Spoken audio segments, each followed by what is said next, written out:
விஜய் ஆட்சி அமைக்க ஆளுநர் அழைப்பு விடுத்திருக்கிறார். நீண்ட நெறிய இழுபறிக்கு பிறகு தற்பொழுது ஆளுநர் அழைப்பு விடுத்திருக்கிறார். விஜய் ஆட்சி அமைக்க ஆளுநர் அழைப்பு விடுத்திருக்கிறார். 120 எம்எல்ஏக்கள் ஆதரவு கடிதம் கொடுத்து விஜய் உரிமை கோரிய நிலையில் ஆளுநர் இந்த அழைப்பை விடுத்திருக்கிறார். இந்த நிலையில் நாளை முதலமைச்சராக பதவியேற்க இருக்கிறார் தவேக தலைவர் விஜய்.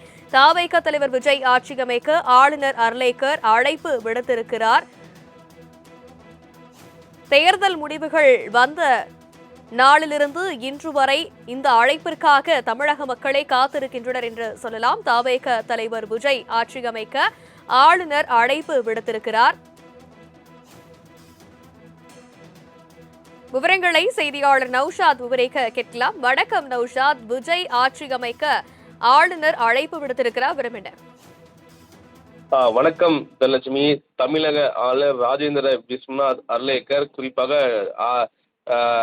164 கான்ஸ்டிடியூஷன் ரைட்ஸ் படி தாவேக விஜய் அவர்களை தமிழக முதல்வராக பதவியேற்க அழைப்பு விடுத்திருக்கிறது மிக முக்கிய செய்தியாக பார்க்கப்படுகிறது. ஏன்னா அரசியல் சாசன சட்டப்படி 164 ஆர்டிகளை பயன்படுத்தி அவருக்கு தமிழக முதல்வராக பதவியேற்க அழைப்பு விடுத்திருப்பது நாடே எதிர்பார்த்தது ஒன்றாக பார்க்கப்படுகிறது. ஏன்னா தொடர்ந்து 108 இடங்களை வெற்றி பெற்று பெரும்பான்மை நிரூபிக்கப்பட முடியாமல் கடந்த 3 நாட்களாக பெரும் அவதிக்குள்ளாக்கப்பட்டதா என்று சொல்ல வேண்டும். தொடர்ந்து பல்வேறு ஆலோசனை, பல்வேறு சட்ட ஆலோசனை, பல்வேறு கட்சிகளுடன் பேச்சுவார்த்தை உள்ளிட்டவை தொடர்ந்து நடந்தது.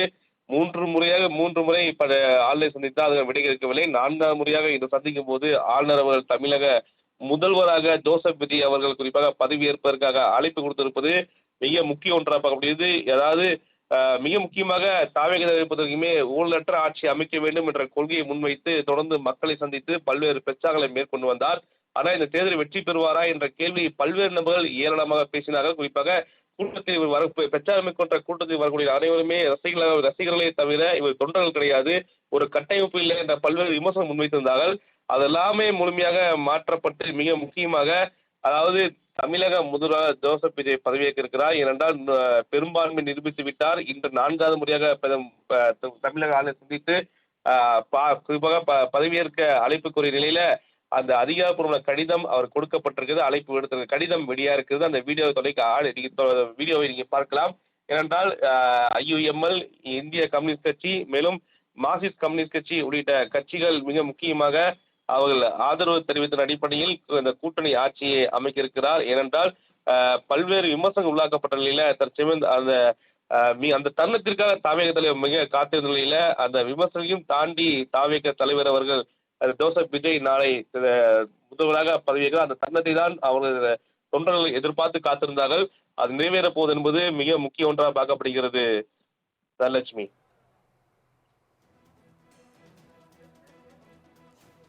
நாளைய தினம் எத்தனை அமைச்சர்களுக்கு பதவி பிரமாணம் செய்து வைக்கப்பட இருக்கிறது? அமைச்சர்கள் பட்டியலானது தயாரிக்கப்பட்டு இருக்கிறதா? அது குறித்தான விவரம் எதனும் கிடைத்திருக்கிறதா நௌஷாத்? நிச்சயமாக குறிப்பிட்டது போல 9 அமைச்சர்கள் முதற்கட்டமாக பதவி ஏற்பார்கள் என எதிர்பார்க்கப்படுகிறது.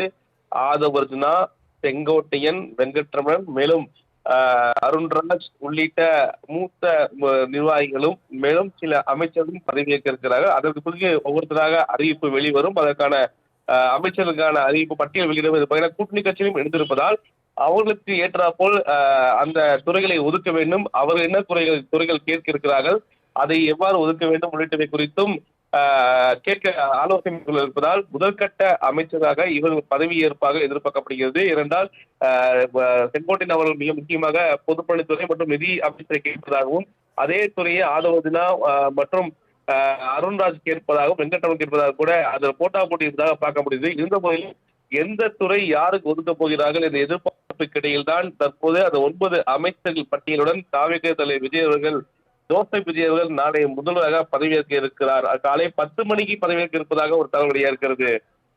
தனலட்சுமி, பலகட்ட சிக்கல்கள், அரசியல் மாற்றங்களுக்கு பிறகு விஜய் ஆட்சி அமைக்க ஆளுநர் அழைப்பு விடுத்திருக்கிறார். தாவேக தொண்டர்கள் மற்றும் மக்கள் மத்தியில் இது எந்த அளவுக்கான உற்சாகத்தை ஏற்படுத்தியிருக்கிறது? தாவேக தொண்டர்களை பொறுத்த வரைக்குமே தாவேக தலைவர் விஜய் எப்போது நாள் ஒன்றிலிருந்து தன்னுடைய பிரச்சாரத்தை மேற்கொண்டாரோ, எப்படி விக்கிரவாண்டி தன்னுடைய முதல் மாநாட்டை தொடங்கினாரோ, அந்த எதிர்பார்ப்பு எவ்வாறு கேட்ட போதுதான் தொடர்ந்து ஒவ்வொரு நாளும் ரசிகர்கள் எங்க போனாலும், தொண்டர்களாக அவர் எங்க போனாலும் அவருடைய வருங்கால முதல்வர் என்ற அவ்வப்போது அவர் தெரிவித்தது பார்க்க முடியுது. ஆனால் அது தேர்தலில் பிரதிபலிக்குமா என்ற எதிர்பார்ப்பு இருந்தால் கூட பல்வேறு கட்சிகள் விமர்சனம் முன்வைத்திருந்தார்கள். ஆனால் அதை அவர் தொண்டர்கள் முழுமையாக தமிழகம் முழுவதும் சாத்தியப்படுத்தியிருக்கிறார்கள். விஜய் என்ற ஒரு முகத்திற்காக குறிப்பாக பல இடங்களில் வேட்பாளர் யார் என தெரியாமல் இருந்தாலும் கூட அவர்கள் அனைவருக்குமே விஜய் இரண்டுக்குமே மக்கள் அனைவருமே மிகப்பெரிய ஆதரவை வழங்கியிருப்பது அந்த வாக்கின் மூலமாக தீர்மானித்திருக்கிறார்கள் என்பதே மிக ஒன்றாக பார்க்க முடியும். இருந்த போதிலும் பிரதான இடங்களை 108 இடங்களை வெற்றி பெற்றிருந்தாலும் கூட ஆனால் ஆட்சி அமைக்காத சூழலுக்கு தள்ளப்பட்டார விஜய் என்ற விமர்சனம் முன்வைக்கப்பட்டது. இருந்த போதிலும் கடந்த 4 நாட்களாக அவர் மேற்கொண்ட ஆலோசனை, இந்த சாதுரியமான முடிவு, சாமர்த்தியமான நடவடிக்கை தான் அவரை தற்போது இந்த அரியணை ஏற வைத்திருக்கிறது தான் சொல்ல வேண்டும். அதிகாரப்பூர்வமாக பெரும்பான்மை நிரூபித்த நிலையில நாளை தமிழக முதல்வராக ஜோசப் விஜய் பதவியேற்க இருக்கிறார். தனலட்சுமி.